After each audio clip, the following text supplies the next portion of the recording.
pas besoin de ça. Les insulteurs de notre Sainte Mère, l'Église catholique, pareil. Voilà, ici, on est dans le respect, dans la foi, et donc on est là pour apprendre les sublimes enseignements de notre Sainte Mère, l'Église catholique. Voilà les amis. Alors, je vais commencer. Salut Zacharie, salut tout le monde. Je vais commencer par vous parler de la prière. Qu'est-ce que c'est que la prière ? Donc la prière, en fait, c'est avec les sacrements, c'est le moyen ordinaire par lequel Dieu donne sa grâce. On peut parfois être privé des sacrements, ça existait dans l'histoire de l'Église ou dans l'histoire de la chrétienté, qu'il y ait des peuples, malheureusement des peuples, qui ont été privés de prêtres pendant des années. On a retrouvé par exemple quelques peuples indiens ou asiatiques qui ont vécu pendant des années sans prêtre. Voilà. Et ces gens-là maintenaient leur chrétienté par la prière. Donc on peut être parfois privé de sacrements, malheureusement. Il y a même certaines personnes, même en France aujourd'hui malheureusement, dans des endroits un peu reculés, qui n'ont pas accès au Saint-Sacrement. C'est vraiment dommage pour eux, mais voilà, ça existe. Et donc, mais à personne, on ne peut enlever ce moyen premier qui est sûr et efficace de recevoir les faveurs divines. Le moyen premier sûr et efficace de recevoir les faveurs divines, c'est la prière. Commençons par définir la prière. Qu'est-ce que c'est que la prière ? Eh bien, Sainte Thérèse disait « Élévation de notre âme vers Dieu, c'est parler à Dieu en l'aimant. » Voilà ce que c'est que la prière. C'est parler à Dieu en l'aimant. Et donc la prière, c'est l'un des actes de la vertu de religion. Pourquoi c'est un acte de religion ? Il y a beaucoup de gens et beaucoup de chrétiens qui disent « Ouais, j'ai pas de religion, la religion c'est du bidon, moi j'ai pas de religion, j'ai que Jésus. » Mais en fait, la prière est une vertu de religion. Parce que c'est quoi, la prière ? C'est un acte qui nous fait rendre à Dieu le culte qui lui est dû. Et une prière est faite avec dévotion. La dévotion, c'est quoi ? C'est la capacité, la promptitude à se livrer au service intérieur de Dieu. L'adoration, c'est la totale soumission devant la souveraineté de Dieu. Et le sacrifice, c'est l'offrande d'un bien immolé à la gloire de Dieu, notamment le sacrifice de la Sainte Messe. Donc, que l'on veuille ou pas, à partir du moment que l'on prie, on est dans la religion. On est dans la religion. C'est une vertu de religion, la prière. Donc, la prière, elle est véritable uniquement si elle procède de la dévotion. Et la dévotion, c'est la capacité à se livrer au service intérieur de Dieu. C'est Saint Charbel. Bonsoir à tous ceux qui viennent, toutes ceux et celles qui viennent d'arriver sur le live. Bonsoir tout le monde, vous êtes les bienvenus. Voilà, donc là on parle de la prière. On parle de la prière, on définit ce que c'est la prière, et ensuite on parlera des sacrements. Non, je suis Phénix, je suis français d'origine kabyle.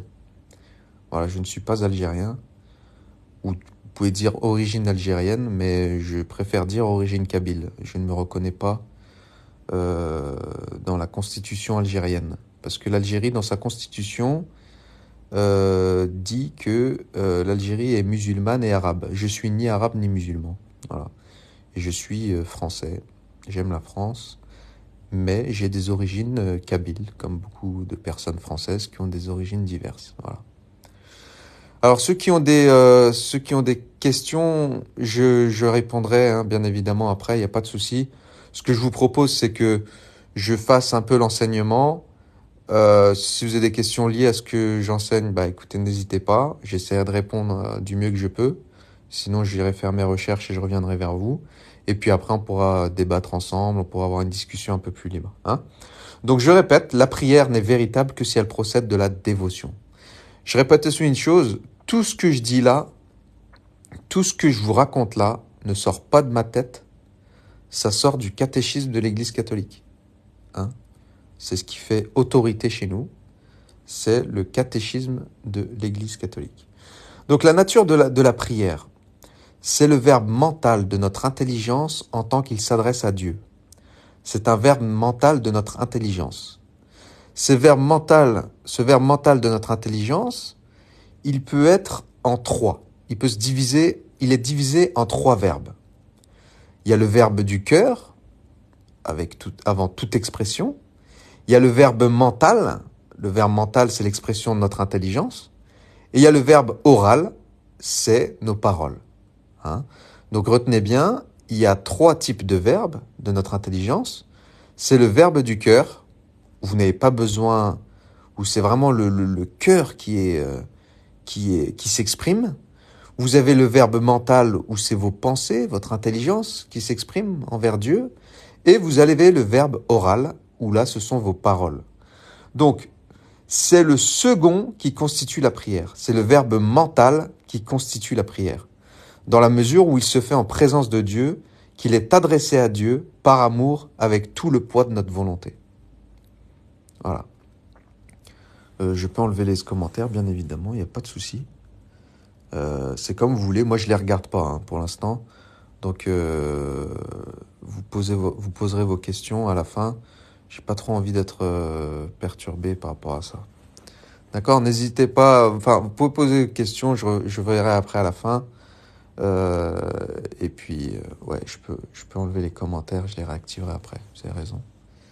Alors attendez, c'est où tout ça? Hop. Bam. Allez, j'ai cloué le bec à tout le monde là. Hein, c'est pas pour vous fermer le clapet, mais c'est pour juste finir, et puis comme ça je vais droit au but dans l'enseignement, et puis ça va faire partir les parasites, hein, parce que les parasites, on n'en a pas besoin sur ce live. Donc je répète, c'est le verbe mental qui constitue la prière. Hein. Quels sont les buts de la prière, mes chers amis? Il y a 4 buts dans la prière. Il y en a 4.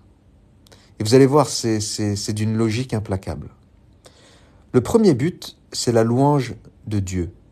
C'est ce qu'on appelle en fait la fin latretique. C'est un peu bourrin comme expression, ce n'est pas très commun, vous pouvez aller vous renseigner. C'est la fin latretique, c'est la prière qui a pour but la louange de Dieu. L'autre but de la prière, le deuxième, c'est l'action de grâce, qui est la fin eucharistique. Le troisième but, c'est l'amende honorable, c'est la fin propitiatoire.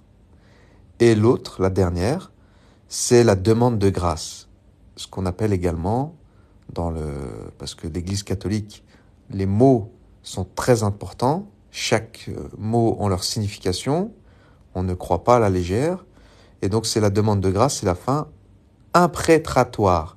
Et c'est dans cette dernière fin, donc la demande de grâce, que consiste formellement la prière, parce que les autres ne sont que des étapes ou des préambules.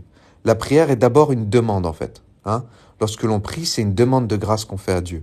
Donc c'est pour ça que la prière la plus formelle, c'est la demande de grâce. Elle est l'acte du mendiant qui n'a rien et qui demande tout à Dieu. Voilà ce qu'on est lorsque l'on prie et lorsque l'on demande la grâce de Dieu. Nous sommes comme des mendiants qui n'avons rien et nous demandons tout à Dieu, absolument tout. Les conditions de la prière. Hein, donc là, on a dit ce que c'était la prière. On a dit que c'est l'élévation de notre âme vers Dieu, c'est parler à Dieu avec amour, en l'aimant. On a dit quelles sont les fins de la prière. On a dit que c'était l'objectif de la prière, c'est que à travers notre verbe mental, on demande des grâces à Dieu, nous qui n'avons rien et nous demandons tout à Dieu. Et là, voyons quelles sont les conditions de la prière. Eh bien, il n'y a pas de conditions. Voilà, c'est ce qui nous différencie de beaucoup d'autres religions. Il n'y a absolument aucune condition. Dieu n'a demandé aucune condition pour prier. Il faut et il suffit qu'une prière soit une vraie prière. C'est tout. Donc même l'état de grâce n'est pas nécessaire à une vraie prière. Hein. Quelqu'un qui est en état de péché mortel, qui par exemple ne peut pas communier, ou qui ne s'est pas confessé et qui est donc coupé de la grâce, de la charité avec Dieu, cela n'empêche pas qu'il peut quand même prier. Donc même l'état de grâce n'est pas nécessaire à une vraie prière. Sinon, si c'était le cas, comment le pécheur pourrait-il prier et se convertir ? C'est tout à fait logique. Un criminel, ou un gros pécheur, quelqu'un qui vient de faire un péché absolument ignoble, par le biais de la prière, peut tout de même faire demander à Dieu des grâces. Des grâces de conversion, demander pardon, etc., etc. La prière est toujours le moyen le plus grand qui nous lie à Dieu. Donc notre Seigneur a seulement dit, voilà ce qu'il a dit notre Seigneur, « Demandez et vous recevrez ». Donc les conditions énumérées par certains manuels, l'humilité, la persévérance, l'attention, elles font partie en fait de l'essence même de la prière. Et ça, c'est vraiment facile à prouver. On sait bien qu'une belle prière, une bonne prière, c'est une prière humble, attentionnée, et une prière dans laquelle on persévère, c'est-à-dire qu'il ne faut pas se décourager. Et donc la prière, elle doit être continuelle. Notre Seigneur a dit quoi ? Il a dit, il faut prier sans cesse et jamais se lasser. On n'aura jamais... mon parrain m'a dit quelque chose d'important il n'y a pas longtemps.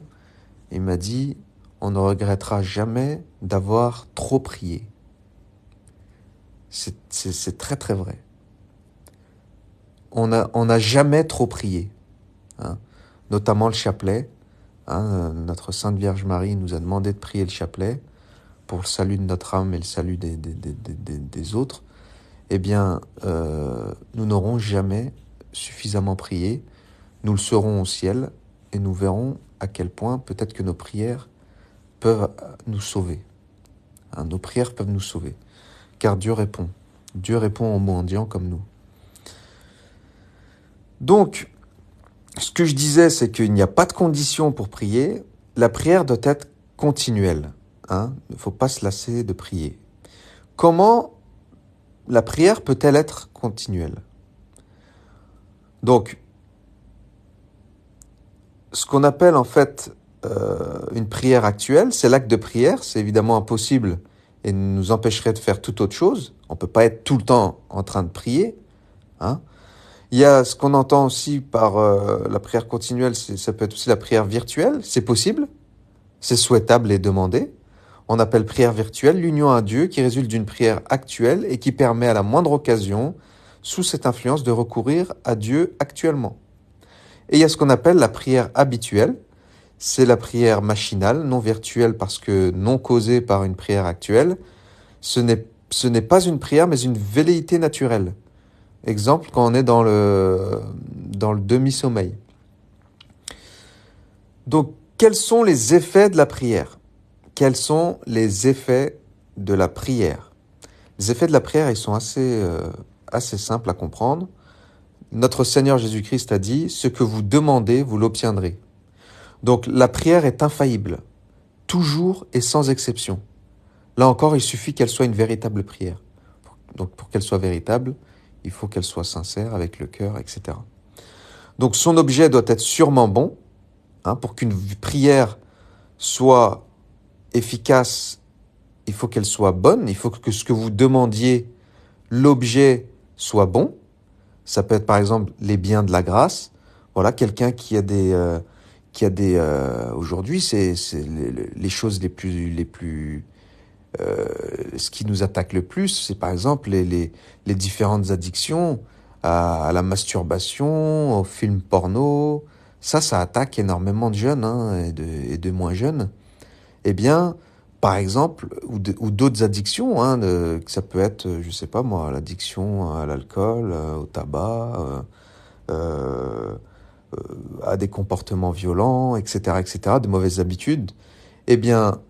Ces objets-là, ces demandes-là sont bonnes. Donc, demander les biens de la grâce, demander à Dieu notre salut, demander des bonnes choses.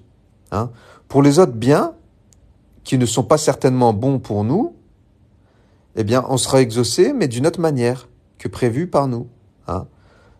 Par exemple, ceux qui demandent le permis de conduire, une belle Ferrari, etc., etc. Bon, voilà. Euh, Ils ne sont pas certainement bons pour nous. On n'en est pas certain. Vous voyez? Donc on sera exaucé, mais d'une autre manière que prévu. Et donc persévérer, c'est le temps où l'on est exaucé, tant que le temps où l'on est exaucé n'est pas encore arrivé. Celui qui s'arrête de prier avant d'obtenir ne peut pas non plus dire qu'il n'a pas été exaucé. Vous voyez?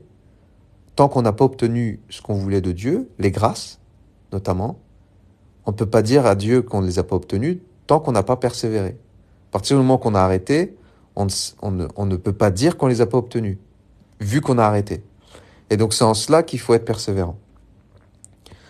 Donc pourquoi dire à Dieu des choses qu'il sait déjà?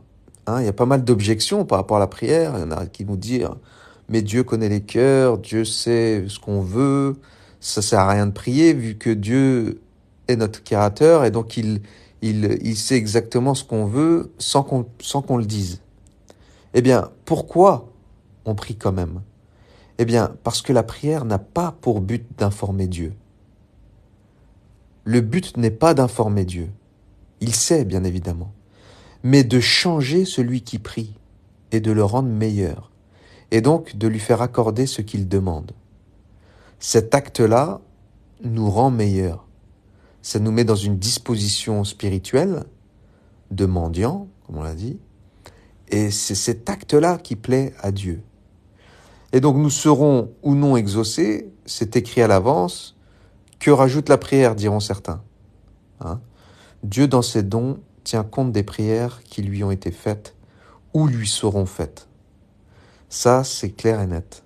Nos prières peuvent changer les choses.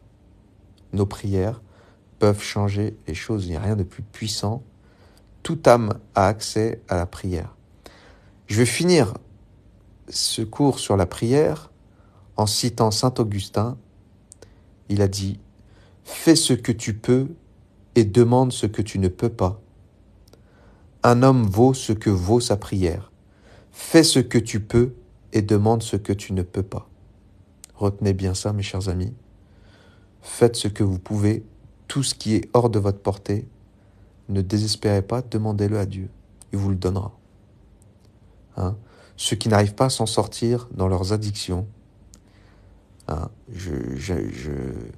je maintiens par rapport aux addictions sexuelles, masturbation, films porno, tout cela, il y a beaucoup de gens qui désespèrent parce qu'ils pensent qu'ils n'y arriveront jamais.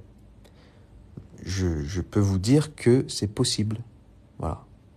Beaucoup de gens peuvent en témoigner. C'est possible. Dieu accorde ses grâces. Ça, au contraire, c'est un vrai plaisir pour Dieu de donner ces grâces-là. Notre religion est la seule religion au monde qui peut être pratiquée uniquement avec l'aide de Dieu. On n'y arrive pas de notre propre force. Pour être catholique, cette religion est une religion qui est une fabrique à saints. C'est une machine à fabriquer des saints, l'Église catholique. Eh bien, pour y arriver, la doctrine catholique est exigeante, c'est vrai, mais pour y arriver, il faut l'aide de Dieu.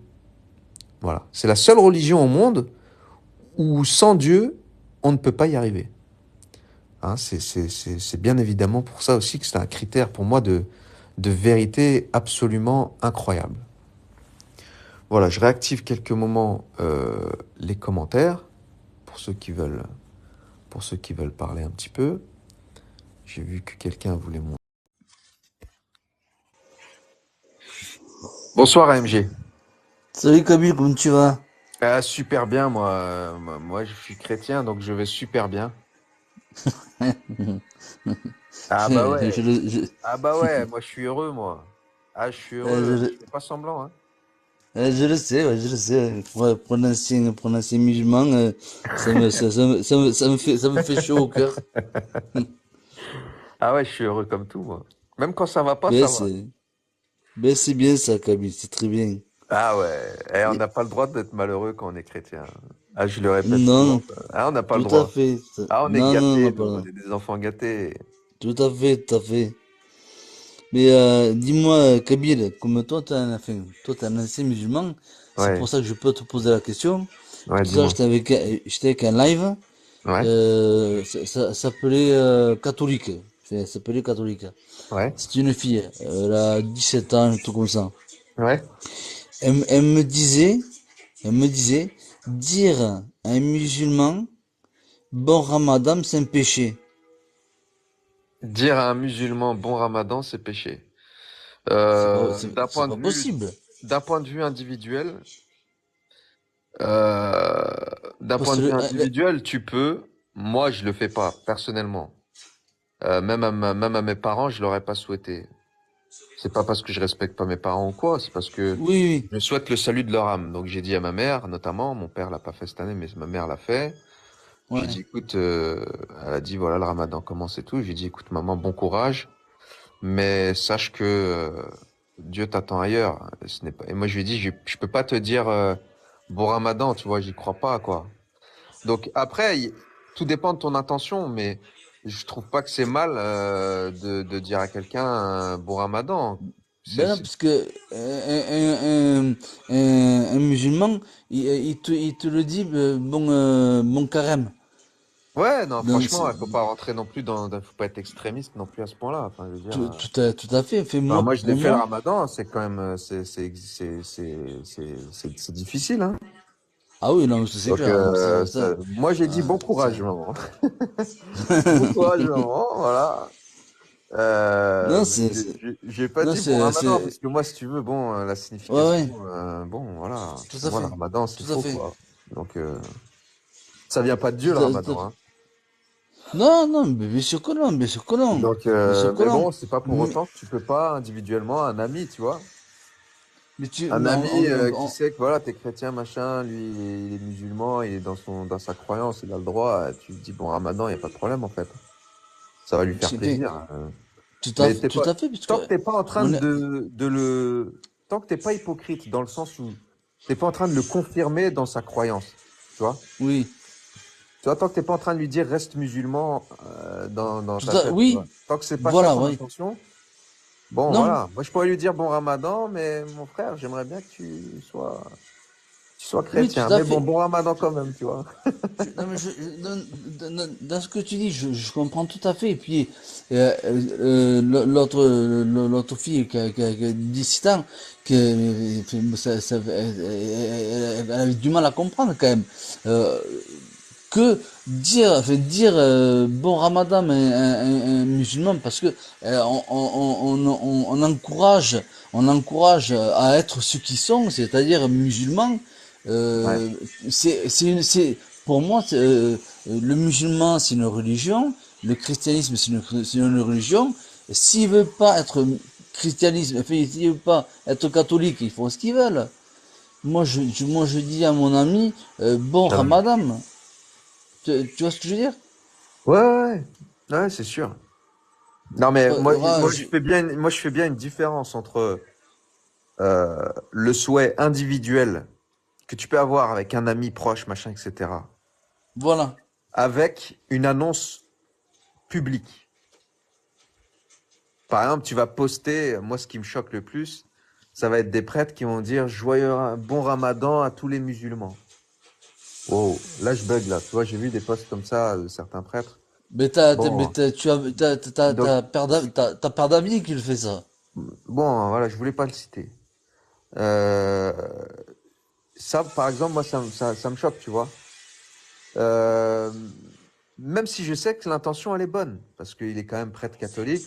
Ah oui. S'il validait le ramadan, bah, il serait musulman.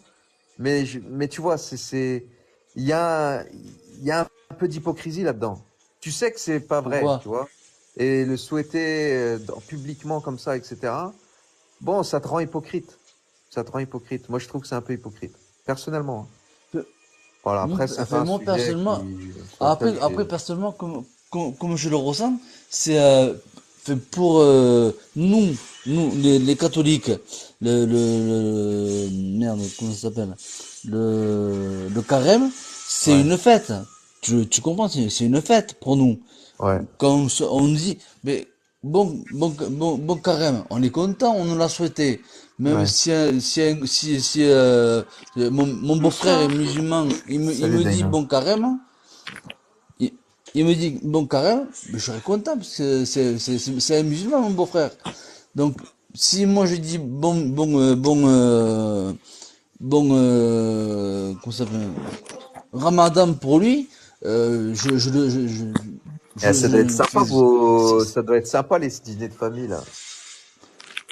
pourquoi?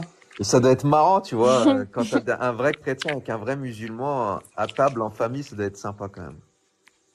Oh non non, il se la prend pas trop la tête lui. Ouais, bah donc du coup c'est cool quoi. Non, non, il se prend pas trop la tête. Il fume, il boit, mais il mange pas de, enfin, après, il mange pas de porc, tout ça. Mais après, il se prend pas la tête, quoi. C'est pas un musulman qui se prend la tête, tu comprends ce que je veux dire? Ouais, je comprends bien, t'inquiète. Je sais bien. L'alcool, Je c'est sais, bien, mais pas le porc. de quoi qu'est-ce que tu as dit? J'ai dit l'alcool, c'est bien, mais pas le porc. Voilà, c'est ça. Ah, mais pas le porc. Ouais. Le Ouais. Ah cochon, oui, c'est oui, oui. haram, mais l'alcool, de temps en temps, il n'y a pas de souci. Pourquoi t'es musulman? Non, Ah, d'accord. non, non. Mais c'est le cas de beaucoup de musulmans. Oui, oui, tout à fait, oui. Bah, autour de moi, je connais des musulmans qui mangent du porc, hein. Ouais. Ah, ils ont raison, hein. Tu sais, J'en. l'OMS, elle recommande le cochon parce que c'est rempli d'acides aminés. Il y a plein d'acides aminés là-dedans. C'est nourriture pas chère, accessible à tous. Je crois même que c'est la viande la plus consommée au monde. Oui, tout à fait. Voilà. Moi, Donc, j'aime pas trop. Je vive le trouve que c'est cochon, une hein. viande forte.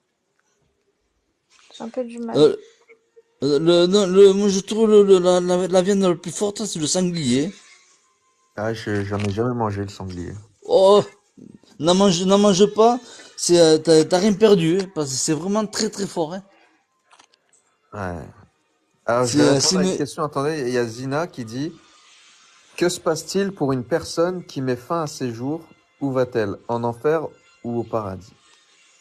Ah, c'est une bonne question question. intéressante. Oui, Alors, je vais donner une réponse purement catholique, très rigoureuse.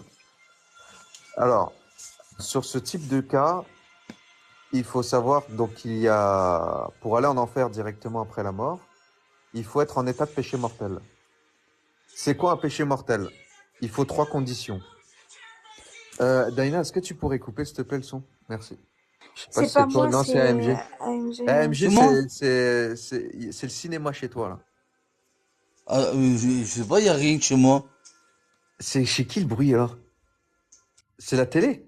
Ah là, c'est bon, là. Ah, merci, AMG, merci. Donc, je disais, la personne qui meurt, qui se suicide, est-ce qu'elle va en enfer ou est-ce qu'elle va au paradis? Personne pourra te le dire. Celui qui affirme ça est un menteur. L'Église est toujours très prudente pour dire de toute façon qui va en enfer et qui va en paradis. Mis à part Judas, l'Église ne s'est, à ce que je sache, ne s'est jamais prononcée sur le sort définitif de quelqu'un. Au contraire, l'Église maintient l'espérance et demande toujours de prier. Donc, que se passe-t-il?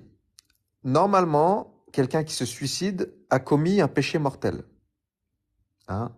Tuer quelqu'un, donc tuer, l'acte de tu ne tueras point, donc même si tu mets fin à tes jours, ça veut dire que tu as tué, c'est un péché grave. Donc, tu es censé, t'as fait un péché mortel. Voilà. Mais pour qu'un péché soit véritablement mortel à 100%, eh bien, il faut qu'il y ait matière, premièrement, matière. Il faut qu'il y ait péché mortel, voilà. T'as forniqué, t'as tué, t'as fait, voilà. Donc là, dans ce cas-là, il y a la matière. Deuxièmement, il faut qu'il y ait conscience que c'est un péché mortel. Il faut qu'il ait conscience. Et il faut qu'il y ait, troisièmement, la pleine volonté de vouloir le faire. Et là, dans le cas d'un suicide, on est sûr uniquement de la matière. Mais est-ce qu'on est sûr qu'il avait conscience? On n'en sait rien. Est-ce qu'on est sûr qu'il avait toute sa volonté? on n'en sait rien. Il y en a, par exemple, qui sont dans des états dépressifs complètement, qui ont la conscience troublée et qui ne savent pas ce qu'ils font. Il y en a qui sont sous des effets de médicaments ou des choses comme ça. Donc là, il y a que Dieu qui sait. Voilà. Là, il y a que Dieu qui peut sonder les choses. Donc, j'ai envie de dire, si tu connais quelqu'un qui s'est suicidé comme ça, il faut vraiment, faut prier pour elle. On n'en sait rien. On n'en sait rien. Maintenant, c'est sûr que c'est très très grave de faire ça parce que c'est l'acte, on tue en fait l'espérance. On tue en fait l'espérance. En tuant l'espérance, bah voilà, on rompt directement le lien avec Dieu en fait. Et donc voilà, c'est la deuxième vertu théologale. Bon bah voilà, c'est compliqué, mais on peut pas être certain que la personne va en enfer. On peut pas en être certain. On est certain uniquement du catéchisme, de ce que l'Église enseigne. Celui qui meurt en état de péché mortel va directement en enfer après sa mort. Ça, on en est certain. Maintenant, pour être en état de péché mortel, eh ben, c'est moins certain de dire, d'affirmer que quelqu'un est en état de péché mortel. Mais on sait ce que c'est un état de péché mortel. Voilà. Et il faut s'en tenir à ça, en fait. Alors, ouais, t'as pas à choisir ta mort, exactement, c'est ça. Bonsoir tout le monde. Bonsoir. Ah, vous pouvez réactiver les micros, hein. C'est bon, je suis pas en monologue, c'était juste. Voilà. J'espère avoir répondu. Bah, y a pas de souci, Zina.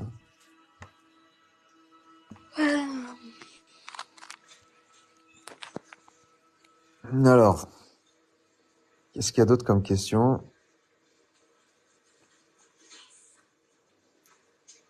Donc, vous tous là maintenant, vous êtes tous en conscience, faites gaffe. Et ouais, c'est ça le problème, moi. Plus j'en ai appris dans la religion catholique, et plus je me disais, merde, pourquoi je sais ça maintenant? Ah Là, merde! Je suis conscient du truc. puis moi, Ouais, ça fait pas longtemps, ça fait pas longtemps que je suis rentré dans la religion catholique, hein. ouais, Mais je vais, ma femme peut le dire, hein. Je vais de temps en temps, enfin, assez souvent, je vais dans les églises autour de chez moi. Il y a comment ça s'appelle le chapelet de la paix, le chapelet de la guérison, le chapelet tout court. Fait, après il y a la messe. C'est fait, ouais. c'est fait, je participe à des groupes comme ça depuis que ça fait quoi? Ça fait 4 mois, ouais, 4 mois que je me suis mis dedans. Ouais. Fait, et j'essaie de participer un maximum, hein. Ah, c'est cool. Voilà. Bah, la prière en Pour, groupe et tout, c'est quand même plus sympa. ah ouais, non, c'est sympa, c'est superbe. C'est dans mon comment ça s'appelle dans mon truc à moi là dans mon je sais pas comment t'appelles ça, j'ai mis des églises, hein, où je vais prier. Hmm, d'accord. Voilà. Bon, les amis, bah écoutez, soit on peut continuer à discuter, soit je peux continuer le catéchisme. Moi, Ouais, vas-y, j'ai continue. parlé de la prière. Je peux vous proposer de continuer, de parler des sacrements. Qu'est-ce que c'est que les sacrements en général? Je m'arrêterai là parce que sinon, je vais vous gaver d'infos. Et puis après, ce qu'on fera, on étudiera tous les sacrements en détail. Qu'est-ce que c'est que le baptême? Qu'est-ce que c'est que la confirmation, la pénitence, l'Eucharistie, l'ordre, le mariage, etc., etc. Donc là, je vais me tenter sur les sacrements en général. Qu'est-ce que c'est que les sacrements en général? Vas-y, moi je descends alors. Pas de souci, comme vous voulez. MG, juste si tu veux rester, tu peux. C'est juste ton micro si tu peux le Non, couper. non, non. Ah, je le coupe. Ouais, je veux bien, comme ça fait un peu de bruit comme Ok, ça. ok, ok, ok, ok. Alors, les sacrements, qu'est-ce que c'est? On a parlé de la prière. On a parlé de la prière, alors je vais enlever les commentaires, ouais, juste quelques instants, puis je les remettrai après. On a parlé de la prière, et on a dit que, en résumé, pour ceux qui viennent d'arriver, la prière, c'est, avec les sacrements, le moyen ordinaire par lequel Dieu donne sa grâce. D'accord? Il y a la prière qui donne des grâces et les sacrements qui donnent des grâces. Si on est privé de sacrements pour plusieurs raisons, on peut toujours prier. Il y a plein de gens catholiques, comme je vous l'ai dit, qui sont restés catholiques dans des périodes où il y avait plus de prêtres, il y avait plus rien. Comme j'ai dit, dans certains pays en Asie notamment, eh bien, ils sont restés connectés à Dieu via la prière. Donc, le but de la prière, c'est d'avoir des grâces. Et le but également des sacrements, c'est aussi la grâce. Donc, les deux moyens ordinaires de la grâce, comme je vous l'ai dit, c'est la prière et les sacrements. Les sacrements, ils sont au nombre de 7. Ils sont d'une institution divine. Hein. Les sacrements, contrairement à ce que d'autres courants chrétiens croient, on ne les a pas inventés. Hein. L'Église catholique n'a pas inventé les sacrements. Bien au contraire. Qu'est-ce que c'est qu'un sacrement? Un sacrement, c'est un signe sensible institué par notre Seigneur Jésus-Christ. Institué par notre Seigneur Jésus-Christ. Parce que l'Église catholique, elle enseigne et elle tire ses vérités de deux sources. Les Saintes Écritures, première source, et la tradition. Jésus a passé 3 ans avec les apôtres. Vous imaginez bien qu'il a enseigné énormément de choses et que tout n'est pas dans la Bible. Bien évidemment, c'est logique.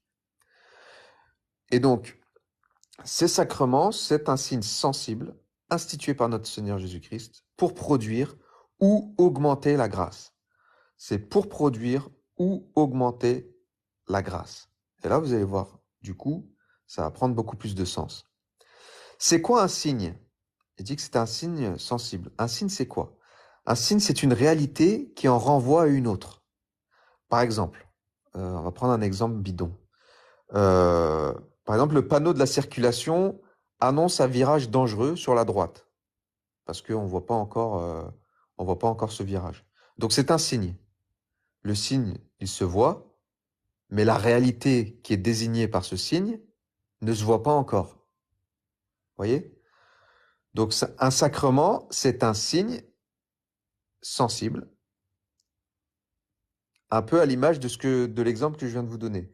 Donc le signe sensible des sacrements, le rite pratiqué, indique donc une réalité cachée qui est la grâce. Vous voyez? C'est un signe sensible qui va derrière donner une grâce. Mais attention, dans les sacrements, le signe sensible ne se borne pas à faire connaître la grâce. Il la produit. Il en est la cause. Hein?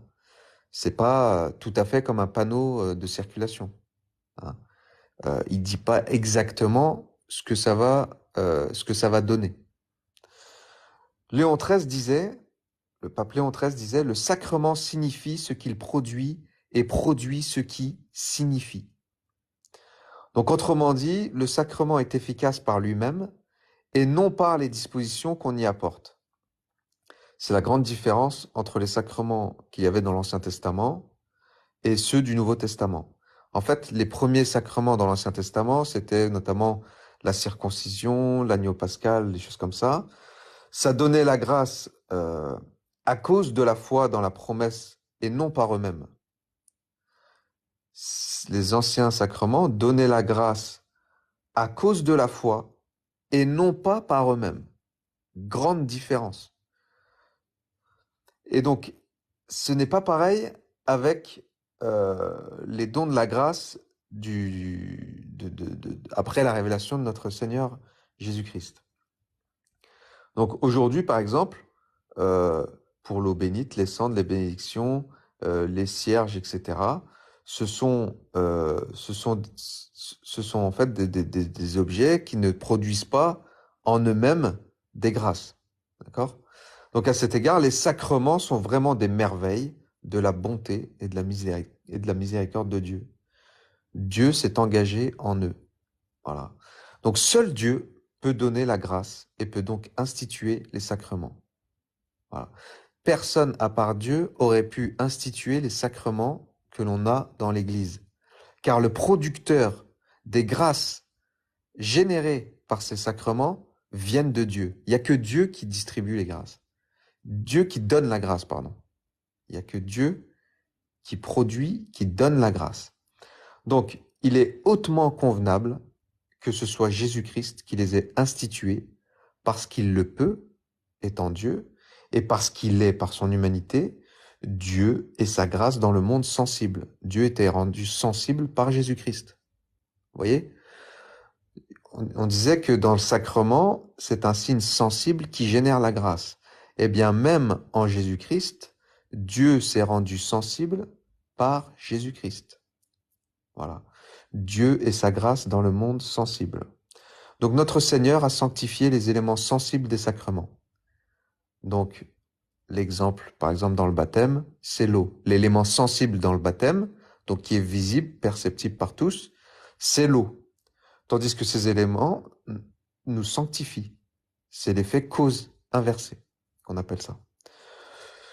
Ensuite, il faut faire la différence entre les sacrements qui produisent la grâce.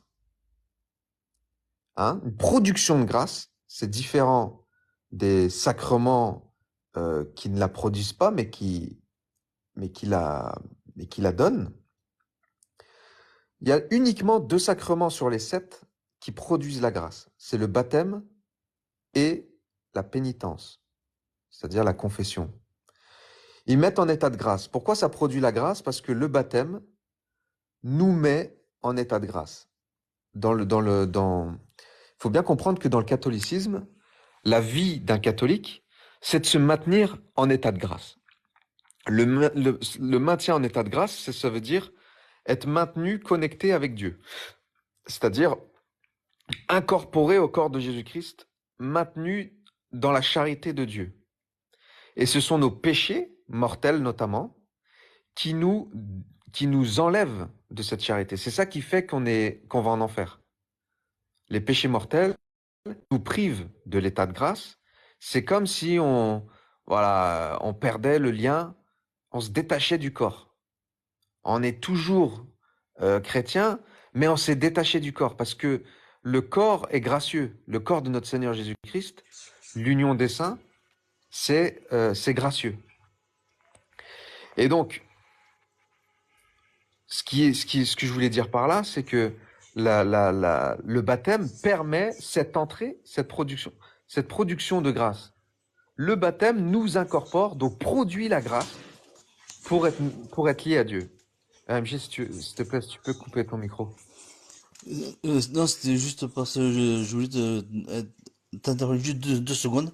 C'est parce que tout à l'heure, il y avait des évangéliques, ils disaient que Dieu n'était pas chrétien parce que ils l'ont pas baptisé au nom du Fils du Saint-Esprit. Ils ont juste Dieu n'a pas de religion, Dieu c'est Dieu. Nous on est chrétiens en suivant. En fait, c'est très simple. Un chrétien, c'est celui qui par le baptême s'unit au corps au corps mystique de Jésus-Christ, car Jésus et le Père et le Fils ne font qu'un. Le Fils est dans le Père, et nous sommes dans le Fils, et donc dans le Père. C'est pour ça que Jésus est le chemin, la vérité, la vie. C'est celui qui nous mène au Père, et on est en Jésus par le baptême. Jésus, étant Dieu, n'est pas chrétien. Le chrétien, c'est celui qui suit Dieu finalement, parce que c'est celui qui suit le Christ. Le Christ, c'est Dieu. Le chrétien, c'est celui qui suit Dieu. Mais Jésus étant Dieu ne peut pas être chrétien. C'est absurde. Jésus n'est pas chrétien.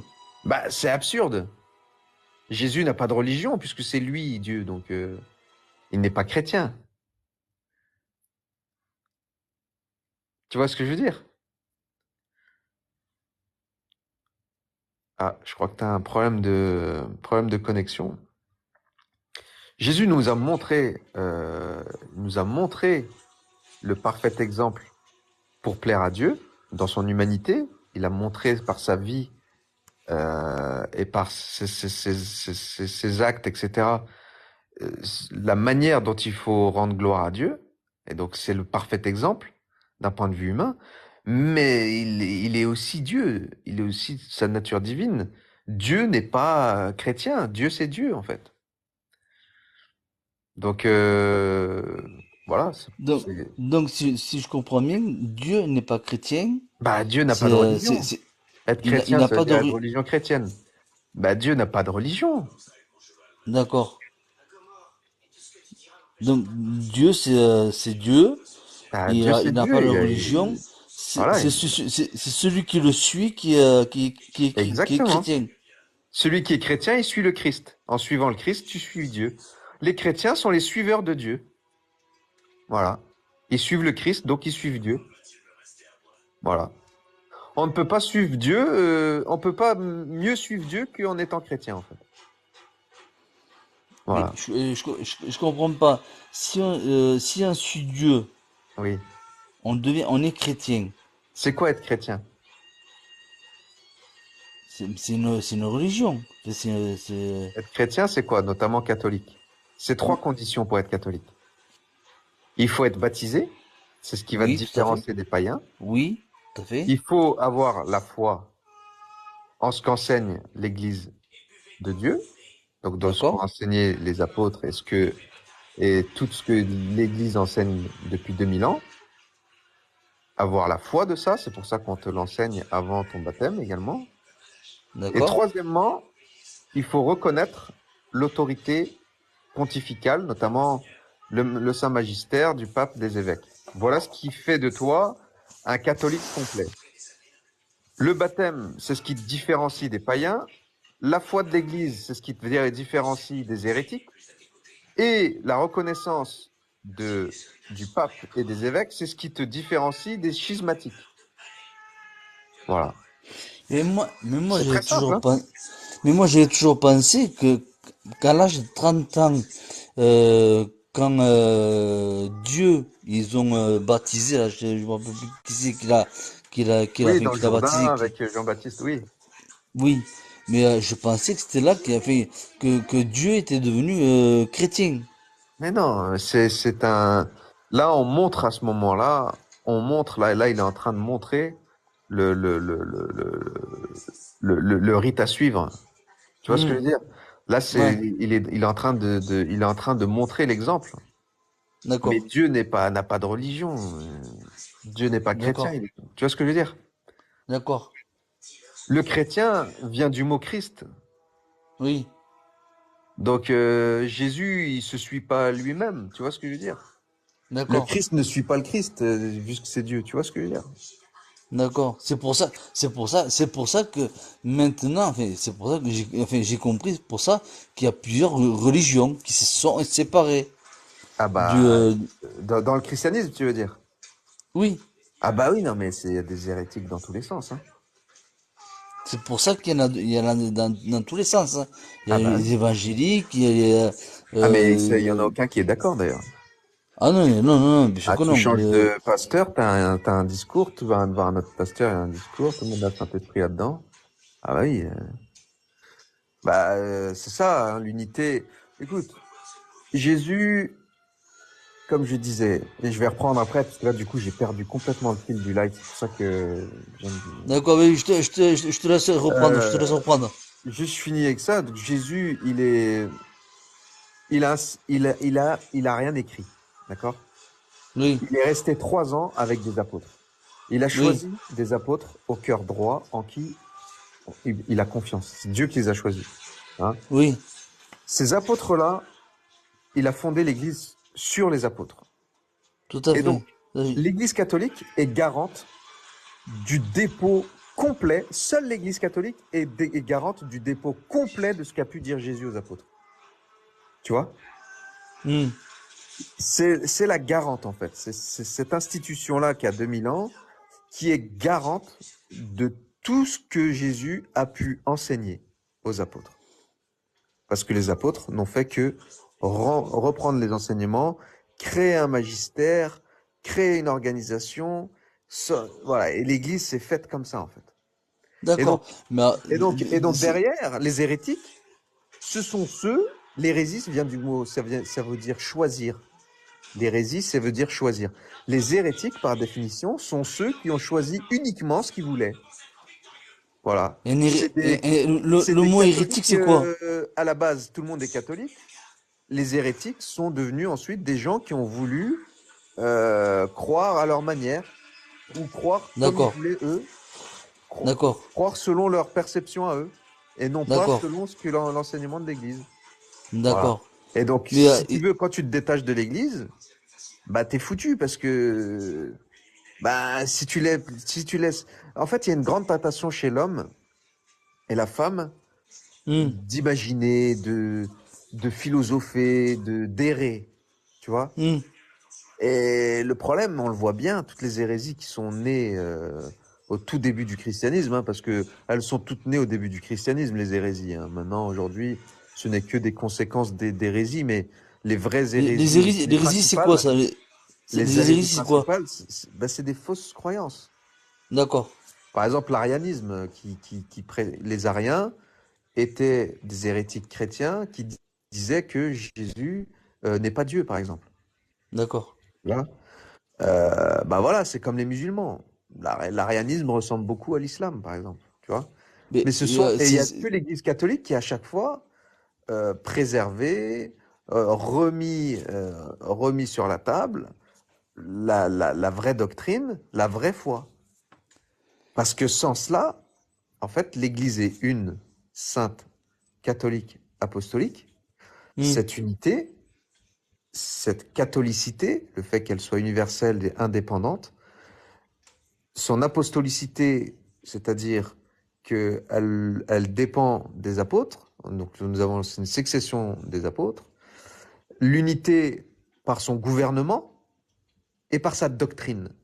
L'Église catholique est une par son gouvernement et par sa doctrine. C'est comme ça que tu reconnais la vraie Église. La vraie Église de Dieu, d'accord. elle est une. Mais On a le même credo et la même doctrine partout dans le monde chez les catholiques, et on a le même gouvernement partout dans le monde chez les catholiques. Et oui, mais donc, Dieu n'a qu'un mais seul quand tu, chemin. Et donc, toutes les hérésies se sont divisées en des milliers de branches. Le protestantisme s'est divisé en des dizaines de milliers d'églises différentes. Et il y en a non, tous les jours qui s'ouvrent et tous les jours qui se ferment. Tu vois? mais quand tu m'as dit que Dieu n'a pas de religion, d'accord? Tu me l'as dit tout à l'heure. Oui, il n'y a pas de religion, non. Dieu n'a pas de religion. Hein. Donc, les musulmans, là, qui sont dans le live, dans les lives, là, ils Ouais. disent que Dieu est musulman. Ils ont le droit de le dire, puisque Dieu n'a pas de religion. Mais ça n'a aucun sens. Pourquoi ça n'a aucun sens? Mais Dieu ne peut pas avoir de religion puisque c'est Dieu. La religion, c'est quoi? C'est ce qui te relie à Dieu. La Donc, il peut religion, pas c'est être, ce qui te relie à Dieu. Bah, donc, Dieu, Dieu, c'est tout. Voilà, c'est celui qui est Dieu. Dieu, c'est celui qui est. EST, hmm, majuscule. Donc, lui, il est relié à rien. S'il est relié à quelque chose, c'est qu'il est dépendant de quelque chose. Ou qu'il a besoin d'être relié à quelque chose. S'il a des besoins et qu'il a une dépendance, eh ben, ce n'est plus Dieu. Donc, Dieu n'a pas de religion, bien évidemment. Dieu n'est pas tu t'es, chrétien, c'est absurde. Il n'est là, pas tu m'as foutu musulman, il n'est pas chrétien, c'est absurde, complètement absurde, ça. là, tu m'as foutu un coup, là, d'un coup, là. Bah, est-ce que c'est logique ce que je viens de te dire? Oui, oui, fais-moi, fais ce que ça, parce que moi, jusqu'à maintenant, moi, je pensais que Dieu était chrétien, c'est ça qui avait, La seule vraie c'est pour ça. religion, c'est le christianisme, mais Dieu n'est pas chrétien. D'accord, C'est pas une. Écoute, prends pas au pied de la lettre tout ce que je viens de te dire. J'irai quand même vérifier ce que je te dis là, mais je suis d'accord. sûr ben voilà, je suis sûr à 99,9%. Mais on sait jamais, il y a Oui, peut-être non, 0,1. mais, non, mais, enfin, jusqu'à maintenant, tu dis pas trop de conneries, quoi, hein. Normalement, non, hein. Jusqu'à maintenant, c'est pour ça que je t'écoute, c'est pour ça que je t'aime bien beaucoup, J'ai enfin, que peur, je moi, d'en t'apprécie dire des beaucoup. conneries parce qu'on va les payer après, hein. Donc même là, quand je parle, quand j'enseigne, là, ça sort pas de ma tête, hein. J'ai des fiches, j'ai des fiches résumées de catéchisme, j'ai des annotations, j'ai des passages bibliques, j'ai des passages de conciles, j'ai beaucoup de choses. Donc, je Quand n'invente même, rien, en fait. t'es quand même assez fort quand même, hein. Ah non, je suis pas fort, je suis passionné de la doctrine catholique. Pour Non, moi, en fait, non, c'est pas ça, t'as passé combien de temps dans le musulman? 33 ans. 33 ans. Et là, Ouais, maintenant, ça fait combien de temps que tu es dans le catholicisme? 2 ans. Eh, t'imagines le savoir que tu as? Bah, tout le monde, tu sais, moi, je suis un peu sélectif comme garçon. Euh, j'ai, quand je me passionne sur un truc, ah, je vais au bout des choses. Ah, mais je Mais je le suis vois. sélectif. Ah, il y a des trucs que je Ah, suis nul, hein. Il y a des trucs, ah, mais, je suis pas bon dans tout, si tu veux. Mais là, la doctrine catholique, moi, c'est ça qui m'a converti, hein. Moi, c'est ce que je suis en train d'enseigner là. C'est le catéchisme, hein. C'est pas autre chose. ah, mais C'est ça qui m'a je vois. converti, hein. C'est tellement édifiant, Mhm. d'un point de vue, tu vois, le sens de ce que l'on croit, c'est dans le catéchisme. Tout à fait, tout à fait. Et ça, moi, ça m'a remis le cerveau au carré. Et quand je vois l'effet que ça m'a fait sur moi, je me dis que certaines personnes vont ressentir la même chose, c'est obligé. C'est bien Mais, de comprendre ce en quoi on croit. Et tu vois, là, on vient de définir la prière. Qu'est-ce que c'est la prière? Plein de gens disent, oh, il faut prier. Mais c'est bien de savoir, qu'est-ce que c'est que la prière? L'Église l'a définie avec des termes précis. Très, très précis. moi, C'est je très fais, précis. Moi, c'est cette moi, précision de chirurgicale qui m'a fait comprendre que cette religion est vraiment une religion de gens qui ne croient pas à la légère. mais, C'est incroyable. C'est moi, incroyable. quand je prie, fait que je sais pas, je te le dis, je sais pas comment prier. Je m'adresse à Dieu Non, mais je viens de te dire comme, que toutes tes prières, il n'y a pas de, tu vois, on a dit juste avant que pour prier, il n'y a pas de condition particulière. Pour que ta prière soit moi, véritable, eh bien, il suffit juste, il n'y a pas de condition pour la prière. Dieu n'a demandé aucune condition. Il suffit que ta prière soit une vraie prière. Point barre. moi, je m'adresse à Dieu, je fais le signe je fais le signe de la Donc, croix, et pour qu'une prière soit une vraie prière, il suffit d'être humble et attentionné, c'est tout. Et de prier avec le cœur, tu vois. ouais. En Mais faisant le signe de en faisant le signe de la croix. voilà, on a beaucoup. Mais tu pourrais prier sans faire une croix également. On le fait par révérence Hmm, et aussi c'est un signe visible ouais, qui fait qu'on se signe et que quelque part on rend grâce à Dieu en faisant ça, tu vois. ouais, ouais. Mais tu pourrais très bien prier sans faire quoi que ce soit. Tu peux fermer les yeux, prier sans parler, par exemple. D'accord. Ton verbe mental, on a parlé du verbe mental. Ta prière Oui. qui vient du cœur, si demain, je nous souhaite pas, mais si on est muet là demain, on peut encore prier, hein. Là, Si on nous met du mais scotch sur la bouche et qu'on peut plus parler, on va prier, tu hein. parles, là, tu parles verbe. J'étais sur le psaume, Marc 11. Il y avait, je Ouais, comprenais pas. Il y avait marqué verbe. En fait, verbe, c'était Dieu. ouais. Je comprenais pas qu'ils étaient verbe. Le Le verbe, il a verbe, pas c'est la écrit. parole de Dieu. Le verbe, c'est le logos. C'est la deuxième personne de la Voilà, Trinité. C'est le Fils. voilà, C'est Jésus. C'est le voilà, je verbe comprends. incarné, c'est Jésus, par exemple. Enfin, voilà. Voilà, Le verbe, voilà. c'est Dieu. Tout à fait, ouais. C'est ce que j'ai appris sur Google. Parce que c'est dur à comprendre, hein. Eh, mon ami, sérieusement, hein, moi, s'il y a bien un truc sur lequel peut-être tu peux apprendre des trucs sur le catéchisme, viens sur ces lives-là, je pense que tu vas kiffer parce que en gros, j'ai 32 sessions où on fait tout le catéchisme en 32 épisodes d'à peu près 1 heure. Et je vais Ouais. faire ça jusqu'à que je puisse plus le faire. Mais en gros, je vais faire les 32, je vais recommencer de zéro et recommencer les 32 et recommencer, et recommencer, et recommencer, et recommencer. Voilà. En Ouais. 32 heures, on balaye à peu près tout. Et toutes ces questions-là, tu vas trouver des réponses dans le catéchisme, en fait. Non, mais rien qu'avoir parlé avec toi là maintenant en 5-10 minutes, j'ai appris beaucoup de choses. Fait, non, mais t'imagines, c'est un ancien musulman qui nous apprend des choses importantes sur notre religion catholique. C'est fantastique. Kabyle, Je tu es crois pas à fantastique. l'hiver, moi. Ah, mais moi, je crois pas à l'hiver. Eh? Ah bah écoute, merci, mais Non, j'ai aucun honneur, hein. Je, tu es fantastique. je t'assure que c'est juste, je suis passionné de ça et que j'aime ça en fait, j'aime ça. C'est pour ça que j'ai pas d'honneur parce que je le fais vraiment, Non, j'aime bien c'est pas cette une, doctrine. Je suis c'est pas une, passionné de c'est la pas, doctrine. Il y en a, ils sont passionnés de la prière, il y en a, ils sont passionnés. Voilà, il y en a, chacun sa came en fait dans le christianisme. Moi, ma came, c'est la doctrine. Mais ouais. je trouve ça incroyable. Voilà, tu Ben, vois. je Mais te ça fait pas de moi félicite. un meilleur chrétien qu'un autre, hein. Voilà, hein. Non, Tu vois, il y non, a des non, gens. Mère bien sûr que Teresa, elle non. connaissait rien en doctrine, mais c'était une sainte, tu vois ce que je veux dire.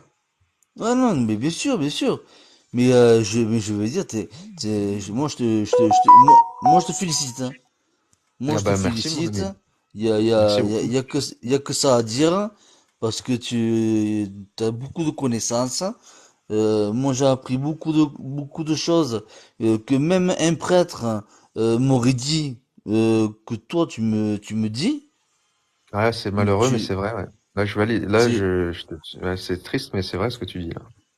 non, non, ça déconne. Ce que tu me En dis fait, là, ce que tu m'as dit. on a un gros problème. Le gros problème qu'on a chez les catholiques, c'est un problème de doctrine. On n'enseigne plus. On peut pas être Non, catholique sans être enseigné. C'est pas possible. L'Église enseigne, non, c'est une école à la base.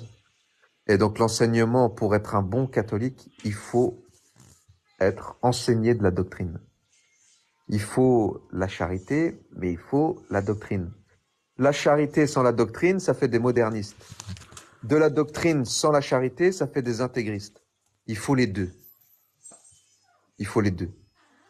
Un bon catholique, il a la charité, l'amour, mais la doctrine. C'est la doctrine qui va empêcher à ta charité de se transformer en niaiserie ou en espèce de relativisme ou en espèce de gentillesse totalement mielleuse qui n'a aucune vérité à l'intérieur. Pour moi, c'est la doctrine qui va te structurer la foi, qui va te structurer ton rapport à la foi, en fait. Parce que si on commence à parler de charité, par exemple, ce qu'enseigne l'Église catholique sur la charité, ben, une fois que tu as compris ça, tu peux plus trop devenir un bisounours, en fait.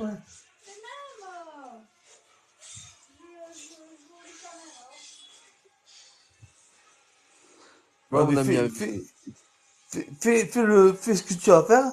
Comme ça, je t'écoute. Allez, c'est parti, je continue alors. Merci à toi, hein. Tu peux te muter du coup, Ouais, Jim. ouais, ouais.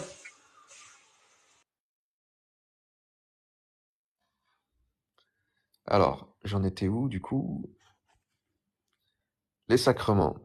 Alors, les sacrements, on a dit, bah, désolé, hein, les amis, mais c'était quand même intéressant là ce qu'on a échangé.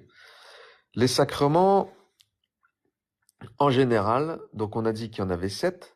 Il n'y a que 2 sacrements qui produisent, qui donnent la grâce. On a dit que c'était le baptême et la pénitence. Alors, je vais vous expliquer pourquoi très très simplement. Ce sont ces 2 sacrements qui mettent en état de grâce. Par exemple, moi, quand j'étais musulman, je n'étais pas en état de grâce. C'est le baptême qui m'a mis en état de grâce. En état de grâce, je disais tout à l'heure, c'est ce qui m'a lié au corps de Jésus-Christ. Et tous les chrétiens sont unis au corps de Jésus-Christ. On est tous, en fait, c'est comme si chaque baptisé, c'est comme si on était tous reliés dans un seul corps. C'est pour ça qu'on prie les uns pour les autres. Quand il y a une personne, un chrétien du corps qui est malade, c'est tout le corps qui est malade. C'est pour ça qu'il y a des excommunications. C'est pour ça que lorsqu'on est en état de péché mortel, on est coupé de la grâce de la grâce parce que on ne peut pas envoyer tout le corps avec nous. C'est pour ça qu'on dit aussi qu'il y a l'union des saints. La communion des saints. C'est ça la communion des saints, en fait. On est en communion totale. Tous les chrétiens sont interconnectés entre eux au corps du Christ. Donc, la grâce qui est produite par le baptême nous unit à ce corps. Et c'est ce seul sacrement-là qui crée la grâce. Et le deuxième sacrement qui crée la grâce, ou qui la recrée, c'est la pénitence. Pourquoi? Parce que lorsqu'on est en état de péché mortel, on a coupé la grâce, on s'est coupé du corps de Jésus. Voilà, quand on fait un péché mortel, c'est comme si on disait à Jésus, bah écoute, je me suis coupé de toi. C'est pas lui qui nous a coupés, c'est nous qui nous sommes coupés de lui. Et donc c'est à nous de revenir. Et donc c'est pour ça qu'on va se confesser. Et la confession rétablit la grâce. Et on se reconnecte à Jésus. Et donc c'est pour ça que il faut mourir en état de grâce. Vous voyez, Sainte Jeanne d'Arc, elle disait tout le temps, elle disait à Dieu, Seigneur, si je suis en état de grâce, maintenez-moi en état de grâce. Si je n'y suis pas, mettez-moi en état de grâce. Pourquoi le catholique, si je dois résumer la vie d'un catholique, et pendant des siècles, les catholiques, leur priorité, c'était de vivre en état de grâce. Ça veut dire quoi? Éviter le péché mortel, faire vivre des sacrements de l'Église et appliquer les commandements de Dieu. C'est aussi simple que ça. Il n'y a pas besoin de faire du tam-tam, de la guitare, dire que t'as le Saint-Esprit, etc. Tout ça, c'est du bidon, ça. Ça, si on n'a pas ce que j'ai dit avant, l'état de grâce, toute la guitare et les machins, on peut dire, si le gars qui se tape une branlette ou qui regarde un porno et qui dit Jésus je t'aime en jouant de la guitare, bah, d'un point de vue catholique, en fait, ça s'appelle se foutre de la gueule du bon Dieu. Mais attention, ça veut pas dire que je parle bien ça veut pas dire, il y a des gens qui sont pas conscients aussi, hein. Et c'est pour ça que ne pas être enseigné des vérités de l'Église, des vérités de foi, eh ben, ça crée des chrétiens complètement inconscients. Et des chrétiens inconscients, ça fait des guimauves, voilà. Ça fait des guimauves, ça fait tout sauf des hommes et des femmes solides. Le catéchisme, ça rend solide un homme et une femme, ça met au carré, ça éduque, hein. Et je comprends pourquoi les vieilles personnes, là je repense à des voisins, à moi, des vieux qui habitaient à côté de chez moi, qui n'avaient pas forcément été à l'école ou fait des grandes études, mais en fait, ils avaient fait du catéchisme, et donc en fait, ce catéchisme-là a généré en eux une droiture d'esprit, une capacité à prendre des décisions et à avoir de la clairvoyance dans ce qu'ils font dans la vie, et à vivre droit dans leurs bottes. Le catéchisme, si ça sert vraiment à quelque chose, ça sert à créer des femmes et des hommes droits. Voilà. Je peux résumer. Donc voilà, il y a vraiment deux sacrements qui donnent la grâce: baptême, pénitence. J'espère que vous avez compris. Il n'y a pas les commentaires. Voilà, c'est pour ça que je me répète un peu. Ils mettent en état de grâce ceux qui ne le sont pas et sont faits pour ça. Donc on peut donc les recevoir sans avoir déjà la grâce sanctifiante. Et les cinq autres sacrements, ce sont des sacrements qui sont là pour augmenter la grâce. Ils sont là pour augmenter la grâce, pas pour nous y mettre, hein, pas pour la produire, mais uniquement pour l'augmenter. Il faut donc l'avoir déjà, sans quoi on commet un péché mortel, un sacrilège. Donc c'est pour cela que pour communier, il faut être en état de grâce.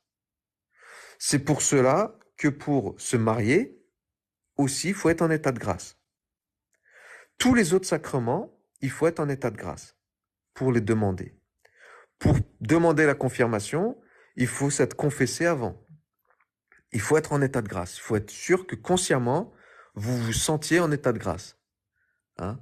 L'état de grâce, personne ne peut dire si vous l'êtes ou pas, mais vous, votre conscience, comme nous, on sera jugé sur notre conscience, le fait d'être en état de grâce, c'est de ne pas avoir dans votre conscience le souvenir d'un péché mortel qui vous couperait de la charité. Voilà ce que c'est de se sentir en état de grâce. Voilà.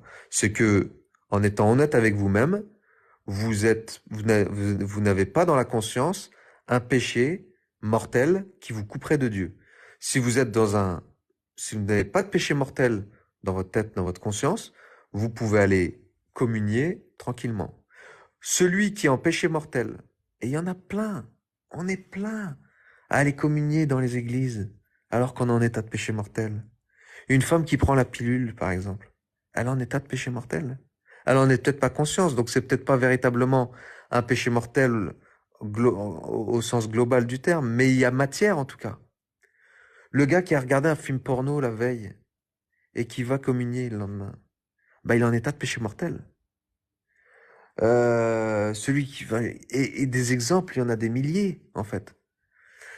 Eh bien, l'Église nous dit que celui qui prend un sacrement en état de péché, qui n'est pas en état de grâce du coup, eh ben commet un sacrilège.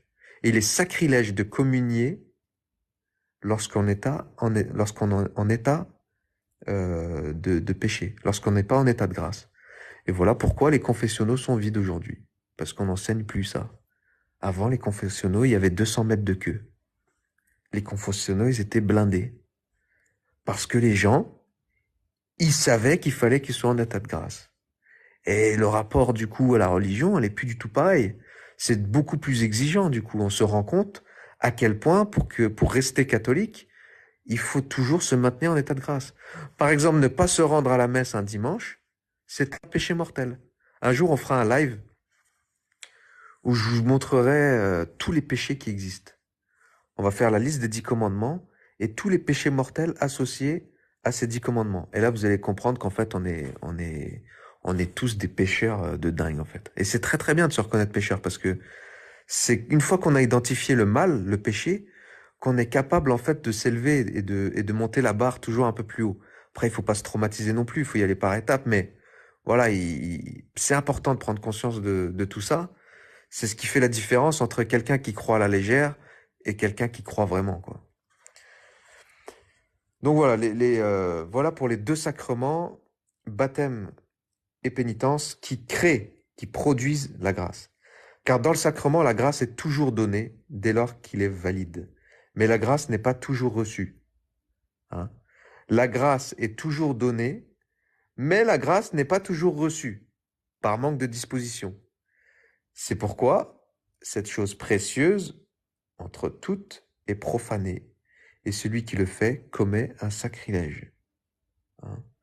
Le Père Emmanuel dit « Les sacrements donnent la grâce, mais donnent pas les dispositions nécessaires à les recevoir. » Je répète, les sacrements donnent la grâce, mais ne donnent pas les dispositions nécessaires à les recevoir.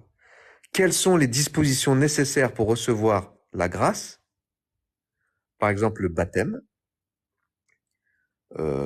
Eh bien, pour avoir un baptême et recevoir la grâce du baptême, il faut la foi. Il faut avoir la foi. Il faut avoir l'intention droite d'être baptisé.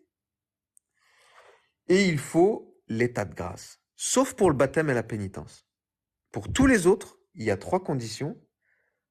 La foi, l'intention droite de recevoir ce sacrement et l'état de grâce. Et pour le baptême et la pénitence, vu que on n'est pas en état de grâce mais qu'on veut rentrer en état de grâce, eh bien pour que le baptême soit valide, il faut avoir la foi et l'intention de recevoir ce baptême. Si on n'a pas la foi et qu'on est baptisé, ben on recevra pas on recevra pas la grâce du baptême, c'est logique. Si on n'a pas l'intention vraiment véritable d'être baptisé et qu'on le fait quand même, ben on la recevra pas, on n'est pas disposé à recevoir quoi que ce soit. Dieu donnera, mais nous on recevra pas. Le réceptacle sera vide, sera fermé. Vous voyez, tout ça c'est logique. Et donc, tous les autres sacrements, à part le baptême et la pénitence, demandent également pour être reçus l'état de grâce.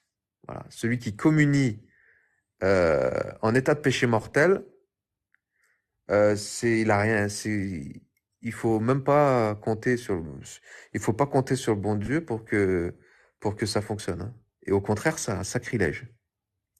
C'est un véritable sacrilège. Hein, d'ailleurs, c'est pour cela avant de communier, on dit au Seigneur, je ne suis pas digne que tu entres sous mon toit, mais dis seulement une parole et je serai guéri.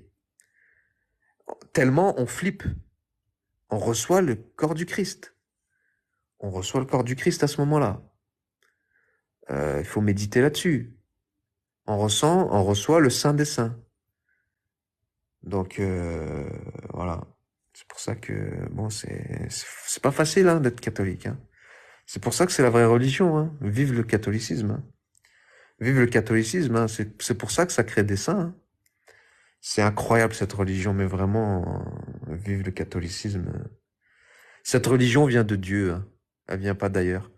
Toutes les fausses religions, elles s'accordent pour faire la volonté des hommes aussi. Cette religion vient de Dieu parce que il n'y a rien qui est fait pour l'homme. Tout est fait pour Dieu. Toute cette religion est tournée vers vers Dieu, en fait. Vers la volonté de Dieu et non pas vers la volonté de l'homme. Dans toutes les fausses religions, on fait la volonté de l'homme. Avec 4 femmes dans l'islam. Chez les protestants, on peut divorcer, on fait ce qu'on veut, ça dépend des courants, machin, etc. Chez les anglicans, l'anglicanisme est né parce que Henri VIII, il voulait se taper plusieurs gonzesses, le pape voulait pas qu'il divorce, mariage indissoluble, etc. Vous voyez, toutes les fausses religions, elles trouvent toujours un moyen de satisfaire certains besoins humains. Or, la religion catholique, si certains sont pas convaincus, eh bien, ça pour moi, c'est un autre critère qui fait que c'est la vraie religion. C'est une religion faite pour faire la volonté de Dieu et pas la volonté de l'homme. Et donc, pour être catholique, il faut l'aide de Dieu. Sans l'aide de Dieu, impossible. Impossible d'être catholique. Impossible. Allez-y vous maintenir en état de grâce toute votre vie sans les sacrements. C'est impossible. Impossible. Tout simplement impossible. C'est pour ça qu'on dit que c'est comme faire de l'escalade sans filet de sécurité. Voilà. Vouloir aller au paradis sans être catholique, c'est traverser l'Atlantique à la nage. C'est possible, mais c'est compliqué.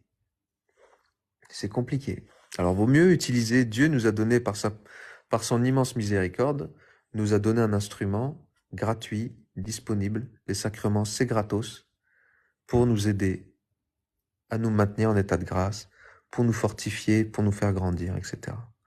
Usons de cet instrument à volonté, avant qu'on meure. Profitons-en avant qu'on meure, parce qu'après qu'on sera mort, ce sera trop tard. Ce sera trop tard, malheureusement. La miséricorde, c'est sur terre. La miséricorde de Jésus, c'est sur terre. C'est maintenant. C'est maintenant. Après la mort, Jésus n'est plus sur la croix. C'est fini après la mort, il est plus sur la croix. Il est plus en état d'humiliation. Il est en état de gloire et il est le juge. Et le juge, il blague pas. C'est pour ça que on flippe un peu quand même. C'est pour ça qu'on prie la Sainte Vierge Marie qui est notre avocate. C'est pour ça, comme dit le Père Horowitz, que nous, on veut quand même des avocats dignes de ce nom. Les saints, la Vierge Marie, et les autres, ils auront des avocats commis d'office à 5 € de l'heure. Les évangéliques qui crachent sur l'Église catholique, eux, ils seront avec des avocats commis d'office, puisqu'ils crachent sur la Vierge. Donc, la Vierge, c'est notre avocate. C'est la mère de Jésus-Christ. C'est la plus grande des saintes dans le christianisme. Qui plus que Marie est proche de Jésus? Qui plus que Marie est proche de Jésus? Et donc, comme dans la communion des saints, les saints, ils servent à quoi? Ils sont dans la gloire avec le Christ. Ils nous pistonnent. Voilà. Allez, fais quelque chose pour lui. Voilà. C'est logique. C'est logique. Allez, Seigneur, ayez pitié pour lui. Ils sont dans l'amitié de Dieu. Ils sont dans l'amitié de Dieu. Ils sont au paradis. Donc, ils interviennent pour nous parce qu'on est dans le même corps, par charité. Et c'est normal, c'est tout à fait logique, ça. Je comprends pas comment on peut pas comprendre ça. Voilà. Alors, quels sont les sacrements? On distingue dans un sacrement la matière et la forme. La matière, dans le baptême, on appelle ça la matière éloignée, c'est l'eau. La matière prochaine, c'est le fait de faire une ablution. Et la forme, c'est ce qu'on dit, c'est je te baptise au nom du Père et du Fils et du Saint-Esprit. Ensuite, il y a le sacrement de la confirmation. La matière qu'on utilise dans la confirmation, c'est le saint crème. La matière éloignée, c'est-à-dire ce que l'on fait, c'est une onction. Et la forme, c'est je te signe. Voilà, c'est je te signe du Saint-Esprit. L'Eucharistie, l'hostie, l'Eucharistie, le sacrement le plus grand, le plus beau lors de la messe. La matière éloignée, c'est le pain et le vin, et ou le vin. La matière prochaine, c'est le fait de faire offrande à Dieu. Et la forme, c'est de dire ceci est mon corps, ceci est mon sang. C'est lorsque le ministère, donc le ministre de ce sacrement, qui est le prêtre, peut être un évêque ou le pape, bien évidemment, tous ceux qui ont été ordonnés peuvent faire naître ce sacrement. Dans la pénitence, qu'est-ce que c'est que la matière dans la pénitence, dans la confession? La matière, ce sont nos péchés. Voilà, ce sont nos péchés. Voilà. C'est la liste de nos péchés que l'on confesse. C'est ça la matière. La matière prochaine, c'est le fait d'être contrit, de se confesser et de réparer. Et la forme, c'est le fait que le ministre dit « Je t'absous de tous tes péchés ». La forme que le prêtre utilise. Vous voyez? La forme pour le baptême, je te baptise au nom du Père et du Fils et du Saint-Esprit. La confirmation, la forme, c'est je te signe du Saint-Esprit. La forme pour l'Eucharistie, ceci est mon corps, ceci est mon sang lors de la consécration. La pénitence, c'est je t'absous. Ensuite, il y a l'extrême onction ou encore ce qu'on appelle le sacrement des malades. Ça, c'est le sacrement qu'on utilise. On parlera des sacrements en détail dans les prochains épisodes. Et donc, c'est l'huile des malades. La matière éloignée, c'est l'huile. Tout comme la confirmation, la matière prochaine, c'est le fait de faire une onction. Et la forme, le prêtre dit, par cette onction, je te guéris.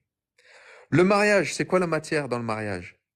Eh bien, ce sont les époux, les deux époux. La matière prochaine, c'est le don de soi dans le mariage. Et la forme, c'est le seul sacrement chrétien.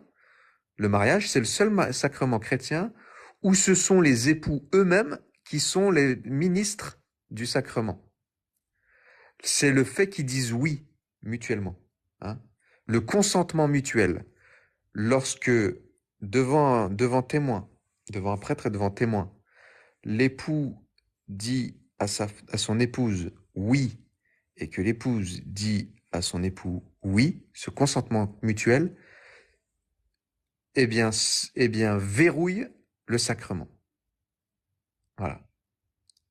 C'est personne d'extérieur qui donne ce sacrement-là, ce sont les époux eux-mêmes. C'est incroyable. C'est magnifique, on n'a pas ça dans les autres religions. Les amis musulmans, là, le consentement mutuel devant témoin en islam, voilà, vous comprendrez qu'il y a un petit problème là. Et il y a le sacrement de l'ordre. L'ordre, c'est la matière éloignée et la matière prochaine, ce sont les mêmes. C'est l'imposition des mains par l'évêque. Et la forme, c'est la prière de la préface qu'on appelle la préface consécratoire. On a dit que on a vu tous les sacrements et voyons un petit peu le détail des sacrements. Donc, pas le détail de chaque sacrement, mais toujours en restant dans les généralités, mais parlons des caractères. Il y a 3 sacrements qui donnent un caractère. Qu'est-ce que c'est qu'un caractère? Un caractère, c'est une marque spirituelle qui est ineffaçable dans l'âme. Ineffaçable dans l'âme, c'est indélébile. Donc, c'est comparé par les pères de l'Église à un seau dans la cire. Ce caractère est une puissance, un pouvoir. Le baptême vous rend enfant de Dieu. Ce caractère, le fait de devenir enfant de Dieu, est ineffaçable. Vous pouvez faire ce que vous voulez, vous êtes enfant de Dieu. C'est pour l'éternité. Ça ne veut pas dire que vous allez au paradis, mais vous êtes enfant de Dieu. Voilà. Dieu n'enlève pas ce qu'il donne. Deuxième sacrement qui donne un caractère, c'est la confirmation. La confirmation, et c'est pour ça que la confirmation est méga, méga importante si vous avez des enfants, confirmez-les rapidement avant l'adolescence, vers 10, 12 ans. Ça va les renforcer à bloc. Renseignez-vous sur ce que c'est la confirmation, c'est hyper important. Avant, on le faisait, on confirmait les jeunes. Et ils étaient moins soumis à toutes les tentations sexuelles et etc., etc. C'est terrible de pas être confirmé. C'est terrible. Et donc, la confirmation vous donne un caractère qui vous rend témoin du Christ, soldat du Christ. Vous devenez un soldat du Christ. Et le troisième sacrement, qui met un caractère indélébile aussi, le caractère ne s'enlève pas, il n'y a que 3 sacrements: baptême, enfant de Dieu, confirmation, témoin ou soldat du Christ, et l'ordre, qui vous rend ministre du Christ. C'est le sacrement de l'ordre, pour devenir prêtre. Ils ont un caractère spécial, les prêtres, ils deviennent ministres du Christ. Donc c'est de ce caractère, toujours donné dans un sacrement valide, que découlent les grâces de ces sacrements. Ce qui explique que ces grâces, si elles n'ont pas été reçues par une faute du sujet, peuvent revivre lorsque le pécheur revient à Dieu. On ne réitère donc jamais ces 3 sacrements. Lorsqu'on a été baptisé, on ne recommence jamais un baptême. Jamais on reçoit un deuxième baptême. C'est une insulte envers Dieu. Dieu donne et n'enlève jamais. On ne se rebaptise pas. Si on a un doute sur notre baptême, sur sa forme, si on a un sérieux doute, mais vraiment un sérieux doute, que le baptême n'a pas été valide, bien, voilà, on peut en demander un. Mais un protestant qui a été baptisé, qui vient à l'église catholique, on n'a pas besoin de le baptiser. Un orthodoxe qui décide de devenir catholique, on va pas rebaptiser un orthodoxe. À partir du moment où vous avez été baptisé, on verra ça plus en détail dans qu'est-ce que c'est que le baptême. À partir du moment qu'on a fait ce que veut l'Église, à savoir baptiser au nom du Père, du Fils et du Saint-Esprit, qu'on baptise au nom de la Sainte Trinité, vous êtes baptisé, point fini, point final. Si vous aviez la foi, l'intention droite d'être baptisé, vous l'avez reçu le baptême. Et le ministre du baptême, ça peut être n'importe qui. C'est même pas un prêtre. Il n'y a pas besoin que ce soit un prêtre. Un musulman peut me baptiser. Il suffit juste que le musulman fasse ce que dit l'Église. À savoir, je te baptise au nom du Père, du Fils et du Saint-Esprit. Et qu'il veuille faire ce que dit l'Église. Point barre. Et on peut recevoir le ministre du baptême, peut être n'importe qui. Alors on le fait par des prêtres, bien évidemment, mais en cas d'urgence, si par exemple je me faisais fausser, je sais pas, je me fais faucher, je vais pas tarder à crever, je me vide de mon sang et j'ai envie d'être baptisé, même si j'ai un baptême de désir et de cœur, et que je vais être baptisé, je peux demander à un passant de me baptiser, il n'y a pas de problème. Voilà, il y a pas de problème. Vous pouvez être baptisé par n'importe qui. Voilà, attention, je ne mens pas, hein, je dis pas de conneries là, je dis ce que dit l'Église. Hein. Parce qu'il y a très peu de gens, il y a beaucoup de gens qui ne savent pas ça. Hein, quand on entend, on rebaptise, non, c'est n'importe quoi de faire ça. On ne réitère jamais ces 3 sacrements. Baptême, confirmation et l'ordre. On ne peut pas les réitérer. Contrairement aux autres. L'Eucharistie, on la réitère. La confession, on peut la réitérer.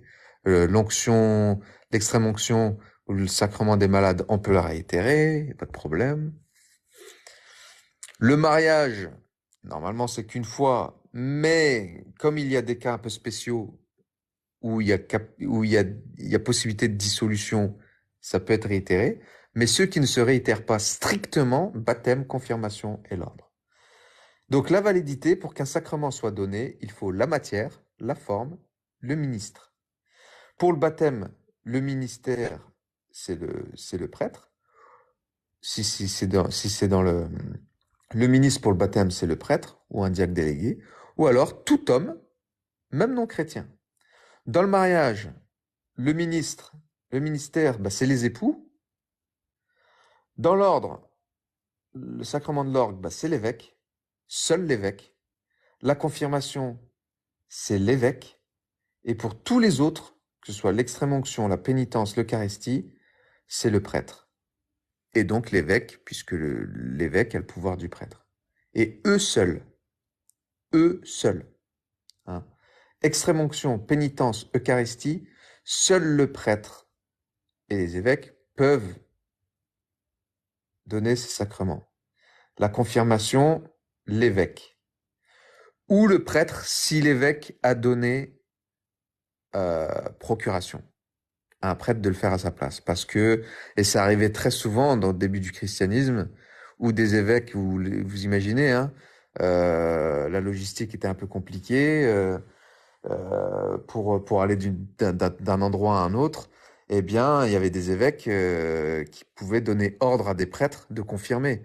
Il y avait surtout lorsque le christianisme a commencé, lorsque vous évangélisez un territoire, c'est des milliers de baptêmes, c'est des milliers de baptêmes d'adultes et des milliers de confirmations lorsque vous évangélisez des païens qui n'étaient pas chrétiens, hein. Et donc, vous imaginez, l'évêque pouvait pas se rendre dans les lieux pour confirmer tout le monde. Donc, il donnait le pouvoir à des prêtres de pouvoir le faire. Mais voilà, c'est l'évêque qui décide. Il dit, voilà, toi l'abbé untel, tu vas aller en mon nom confirmer ces gens-là. La pénitence, euh, le sacrement de pénitence, j'ai dit tout à l'heure, donc c'est les prêtres et eux seuls. L'ordre, c'est l'évêque seul. Les époux, c'est eux seuls également. Voilà les amis, j'ai fini sur les sacrements. J'espère que ça vous a plu. Donc on a fait pas mal de choses là ce soir. Je suis content. On a parlé de la prière, on a parlé des sacrements.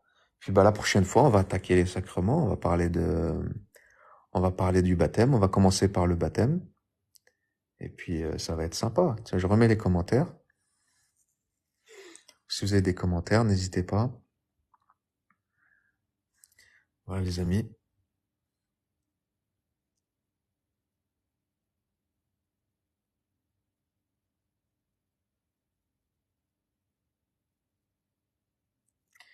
Bonsoir à tous ceux qui sont arrivés, que j'ai pas eu le temps de saluer. Bonsoir à toutes et tous.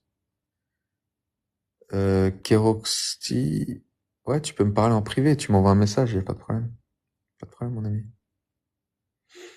Tu m'envoies un message, y a pas de souci.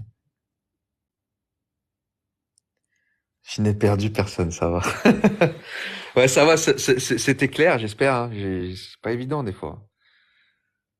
Non, j'ai pas besoin d'être abo. Tu peux m'en faire une demande de message, Keroxti. Je t'avoue que je les regarde pas trop ces messages-là, mais bon, je vais retenir ton nom et je saurai que c'est toi.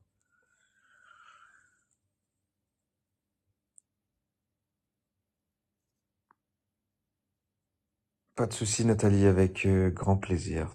Avec grand plaisir. Mister Blackos, oui, je vous conseille le catéchisme de l'Église catholique qui est en ligne sur Internet. Vous pouvez aller voir le catéchisme de l'abbé Laguérie, Laguérie, sur YouTube en 32 épisodes. C'est exactement le même catéchisme que je vous donne. En un peu plus light, parce que le sien est plus complet, mais je reprends les mêmes fiches synthèse de l'abbé Laguérie. J'ai pas d'Instagram, j'ai pas tous ces trucs-là, Keroxy. Désolé, j'ai pas de réseaux sociaux, les YouTube, les machins, les Facebook et tout. Vous me trouverez jamais là-dessus. Mis à part Facebook, j'ai un compte Kabyle catholique, mais c'est uniquement pour l'évangélisation. Voilà, sinon j'ai pas de réseaux sociaux. C'est écrit où qu'il faut aller à l'église le dimanche? Voilà, encore un idolâtre de la Bible. Voilà. Donc pas de souci, Keroxy. Donc si vous avez des questions, n'hésitez pas. N'hésitez pas si vous avez des questions. S'il y a des gens qui veulent monter, pareil. Pas de souci. Pour discuter un peu, prendre leur lait. J'ai plus trop de salive là. Il va falloir que j'aille boire un coup. C'est bizarre, mais quand on instruit, les parasites sont pas là. Bah, bien sûr, c'est pas intéressant pour eux. Parce que les parasites, ils viennent juste là pour foutre la zizanie, mais ça les intéresse pas, la vérité. C'est ça le truc. Ça fait du tri, hein. Ça fait du tri. Azul Aslam, Azul, Azul Flech.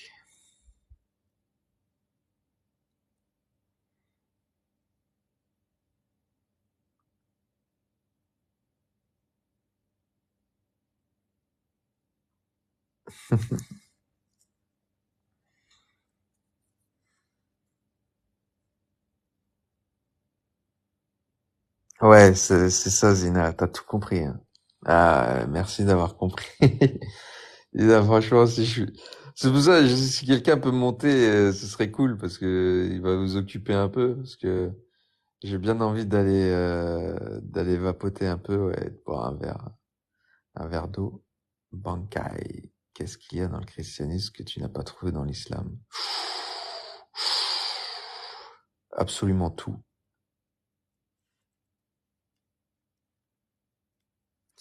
Tu penses que je devrais porter une mantille pour l'église? C'est pas une obligation, mais la mantille noire, donc la mantille noire pour la femme mariée, la mantille blanche pour la femme célibataire, c'est un acte de révérence supplémentaire lorsque vous allez à la messe. Moi, je trouve ça beau, moi, personnellement. Mais vous n'êtes pas obligé de porter une mantille. Mais si vous sentez que c'est un acte de révérence supplémentaire envers Dieu, que moi je trouve ça beau, hein. Perso, je trouve ça beau, je trouve ça magnifique même. Moi, ouais. Bonsoir Templier. La mantille, c'est une sorte de voile qu'on met que les femmes mettent sur leurs cheveux pour se couvrir la tête lorsqu'elles vont à la messe. Voilà.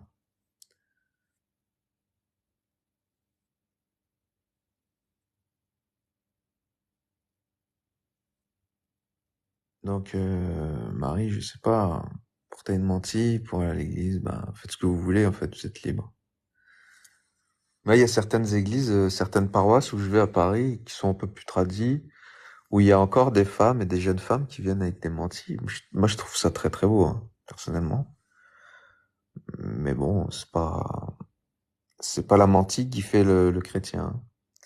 C'est pas la mantille qui fera la beauté de votre prière ou la véracité de votre prière.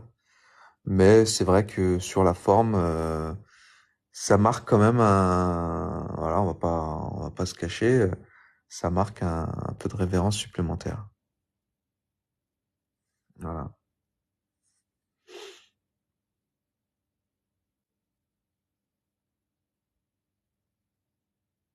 C'est comme un foulard, ouais. C'est comme un foulard, la mantille.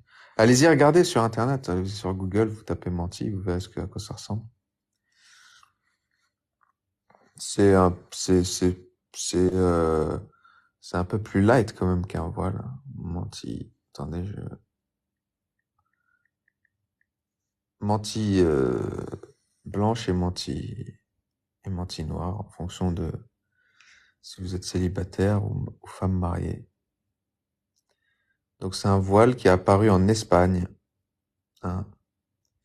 C'est un voile qui a apparu en Espagne et qui a été porté par les femmes catholiques pour aller à la messe. Voilà, c'est en dentelle. Ouais, c'est ça exactement. Donc c'est une tradition, hein, ce n'est pas un dogme. Attention, hein. C'est pour ça que je vous dis que c'est pas obligatoire, hein. Ça a été une tradition à un moment donné. Voilà,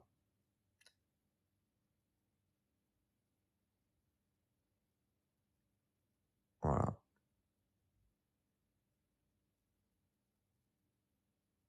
Et ça a été à un moment de l'Église. Et là, je sors le Code de droit canonique de 1917. Le Code de droit canonique de 1917 avait rendu obligatoire la mantille pour les femmes dans une église. Et cette mantille, voilà, on va aller à la source des sources. C'est dans la, elle tire son, la mantille tire sa source dans l'écriture sainte suivante. C'est dans la première épître aux Corinthiens, chapitre 11, versets 5 à 13, où il est écrit: toute femme, au contraire, qui prie ou qui prophétise la tête non voilée, déshonore son chef. C'est comme si elle était rasée. Car si une femme n'est pas voilée, qu'elle se coupe aussi les cheveux. Or, s'il est honteux pour une femme d'avoir les cheveux coupés ou d'être rasée, qu'elle se voile. L'homme ne doit pas se couvrir la tête, puisqu'il est l'image et la gloire de Dieu, tandis que la femme est à la gloire de l'homme. En effet, l'homme n'a pas été tiré de la femme, mais la femme a été tirée de l'homme. Et l'homme n'a pas été créé à cause de la femme, mais la femme a été créée à cause de l'homme. C'est pourquoi la femme, à cause des anges, doit avoir sur la tête une marque de l'autorité dont elle dépend. Toutefois, dans le Seigneur, la femme n'est point sans l'homme, ni l'homme sans la femme. Car de même que la femme a été tirée de l'homme, de même l'homme existe par la femme, et tout vient de Dieu. Jugez-en vous-même, est-il convenable qu'une femme prie Dieu sans être voilée? Voilà. Donc, il y a eu, au fil des conciles au sein de l'Église catholique, pas mal d'évolutions sur la manière, sur le culte, hein, en fonction des époques, Donc, moi, aujourd'hui, il me semble, hein, que cette obligation n'est plus d'actualité. Vous pourrez, elle n'est plus d'actualité.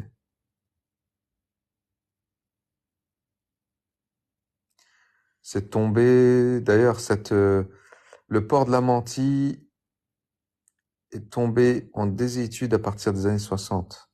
C'est le Code de droit canonique de 1983 ne fait plus référence à une obligation pour les femmes de se couvrir à l'église. Voilà. Code de droit canonique de 1983. Voilà.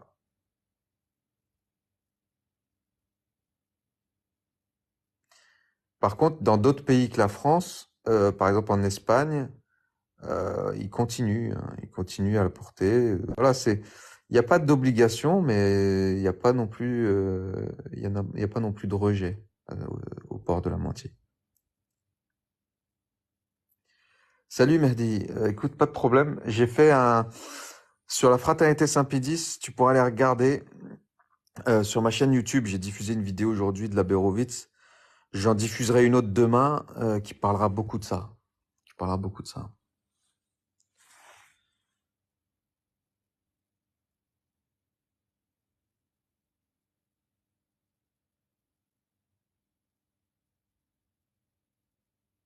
Il faut avoir un nombre d'abonnés, ouais. Pour monter sur les lives, il faut avoir un nombre d'abonnés.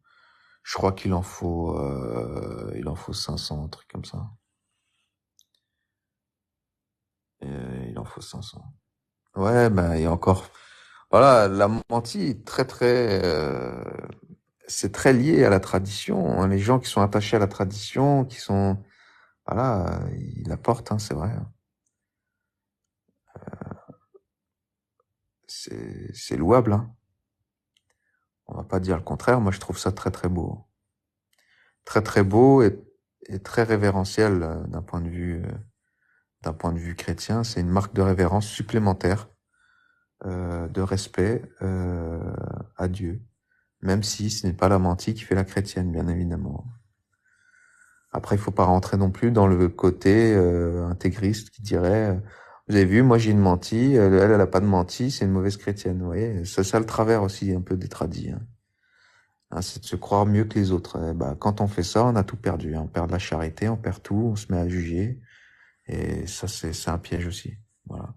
Donc si vous le faites, faites-le pour vous, parce que c'est pas pour les autres.